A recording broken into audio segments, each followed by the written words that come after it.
पुष्प के बदले शरण। एक समय की बात है, महात्मा बुद्ध अपने शिष्यों के साथ मगध आए हुए थे।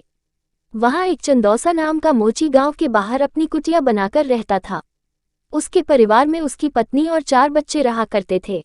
चंदौसा की कुटिया के बाहर एक बड़ा सा तालाब था जिसमें बरसात का पानी जमा हुआ करता था। चंदौसा सवेरे उठकर जब तालाब पर गया तो उसे एक कमल का पुष्प दिखाई दिया जो दिव्य था। चंदौसा ने अपनी पत्नी फुलोरी को उस पुष्प के बारे में बताया। फुलोरी शांत स्वभाव की थी और पतिव्रता भी थी। फुलोरी ने तत्काल बताया, महात्मा बुद्ध यहाँ आए हुए हैं, शायद वह इस तालाब के पास से गुजरे होंगे जिसके कारण ये फूल हुआ है। चंदौसा के मन में अमीर बनने का स्वप्न जागृत हुआ। वह झटपट तालाब में कूद गया और उस पुष्प को तोड़कर ले आया और अपनी पत्नी से आगे की रणनीति बताता है।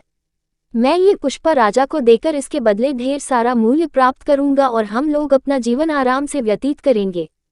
फुलोरी, ये तो अच्छी बात है, ये पुष्प हमारे किस काम का? ये राजा को ही दे आइए। चंदौसा, ठीक है, मैं शीघ्र ही लौट कर आता हूँ। कहते हुए वह राजमहल की ओर तेज कदमों से निकल पड़ा। रास्ते में चंदौसा को तेज कदमों से जाते हुए एक व्यापारी देख लेता है। उसके हाथों में दिव्य पुष्प देखकर व्यापारी के मन में उस पुष्प को प्राप्त करने की अभिलाषा जागृत होती है। व्यापारी आवाज देकर चंदौसा को बुलाता है और उस पुष्प का मूल्य पूछता है।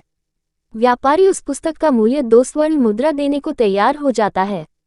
किंतु अंत समय में चंदौसा ये सोचता है, व्यापारी जब इस पुष्प का मूल्य 2 स्वर्ण मुद्रा दे रहा है तो राजा अवश्य ही इसके अधिक मूल्य देगा। व्यापारी को ना करते हुए वह राजमहल की ओर दौड़ता हुआ निकल गया। राह में राजा रत्नेश आते दिखाई दिए। चंदौसा ने उस पुष्प को राजा को दिखाया। राजा उस पुष्प का मूल्य 5 स्वर्ण मुद्रा देने को शीघ्र तैयार हो गए। चंदौसा सोच में पड़ गया कि इस पुष्पों में ऐसी क्या खास बात है जो व्यापारी और राजा इसकी प्राप्ति करना चाहते हैं, और मेरे पास ये पुष्प है जिसका मैं प्रयोग या मूल्य नहीं जानता। ये कितना मूल्यवान है इसकी समझ मुझे नहीं है।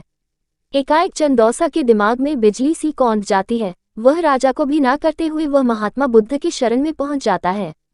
महात्मा बुद्ध के चरणों में गिरकर वह पुष्प उन्हें समर्पित कर देता है और अपने शरण में संरक्षण मांगता है।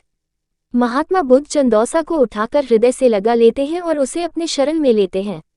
चंदौसा को ज्ञान प्राप्त होता है। फिर वह अपने समाज में ज्ञान के माध्यम से समाज की पीड़ा हरने का प्रयत्न करता है और आजीवन महात्मा बुद्ध का शिष्य बन जाता है।